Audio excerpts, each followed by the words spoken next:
All right, let's get into what actually Topic Tuesday was about. And I'm hoping there are not a lot of big words in here. But let's see. This is actually from a new med student. First post. Let's welcome Alvaro. It's a very long last name, very long name. But I think he just goes by Alvaro Martinez, but it's Alvaro. Jose Martinez Santa Cruz. We're going to call him Alvaro. And thanks so much for wanting to volunteer with us and help us out with these medical Mondays and Tuesdays. So we dove into coarctation of the aorta, which in and of itself, I did not remember what it meant, but it's actually a condition that accounts for about 5% of all congenital heart defects. And it's often diagnosed in children or adults under 40. So that would be coarctation of the aorta. So what does that exactly mean? So as I mentioned, it's a congenital heart defect, but it's characterized by a narrowing of the aorta and can be compared to a pipe. So, just as a narrow pipe restricts the flow of water, making it difficult to reach its destination, a narrowed aorta restricts blood flow, creating a lot of its own challenges for the heart to pump effectively and supply the body with the oxygenated blood, which is what the aorta is supposed to do. So, if you have coarctation or narrowing of the aorta, which is something you're born with, you won't develop it. It's something that you're going to be born with because it's a congenital issue. uh, it's going to create issues when it comes to letting all that oxygenated blood flow throughout your body. So here we go. You've got your heart, and it's got the coarctation, the narrowing, little pinch almost right there. And uh, you're going to have high blood pressure before the point of the coarctation. So that's going to be coming up out of the heart, going into the arch based upon where this is. This can be high blood pressure, but then you're going to have lower blood pressure after the narrowing or after the coarctation. Um, just beyond that coarctation or that narrowing. Okay, so symptoms. So it kind of depends on the degree of narrowing because this will directly affect the blood flow. So the more narrow, the more symptoms you're going to have. So, neonates, which is the early stage, patients might often be asymptomatic, won't really know that you've had this since birth, but you can exhibit some symptoms such as rapid breathing, poor feeding, weak leg pulses, low oxygen levels in the legs compared to the arms. And you might also experience a little bit of heart failure, which is typically shown on an echo as your fraction rate, I believe. I believe. I'm not a doctor. Don't take everything I say at face value, but I just says it right there, an echogram.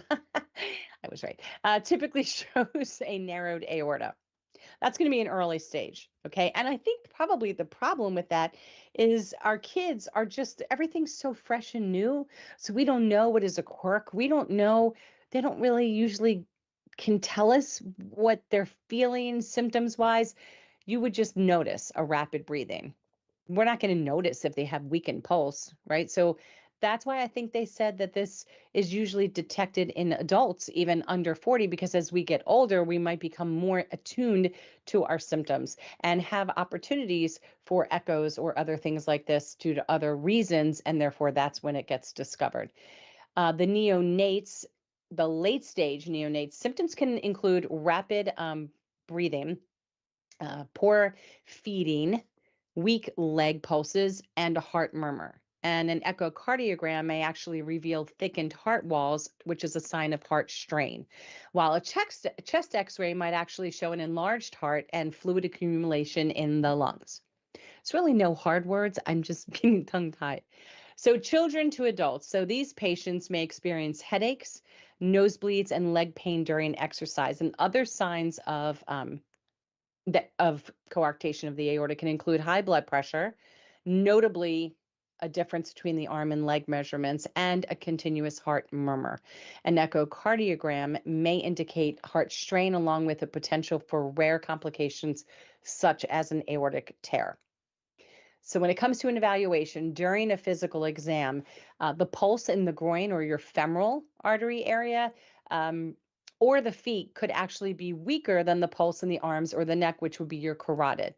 Because remember, your carotid artery feeds blood to the arms. Sometimes you might not be able to feel the femoral pulse at all, which is in the groin.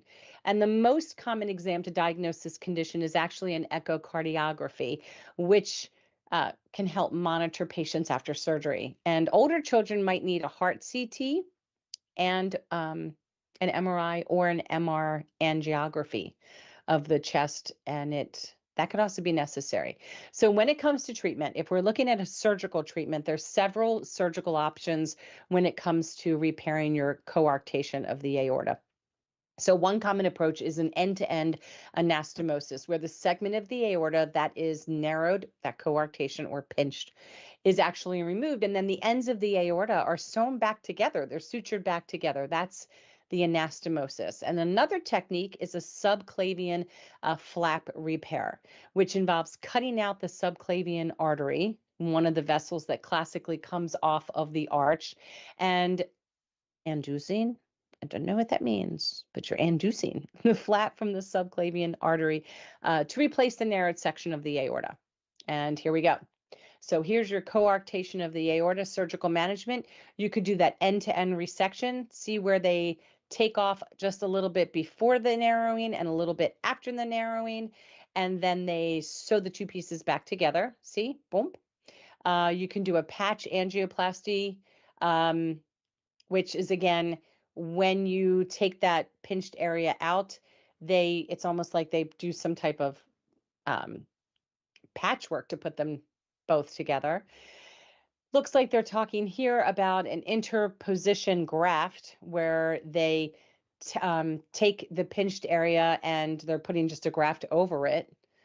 Then you also have the subclavian flap, which is literally taking the subclavian artery and using that to help merge the two areas together.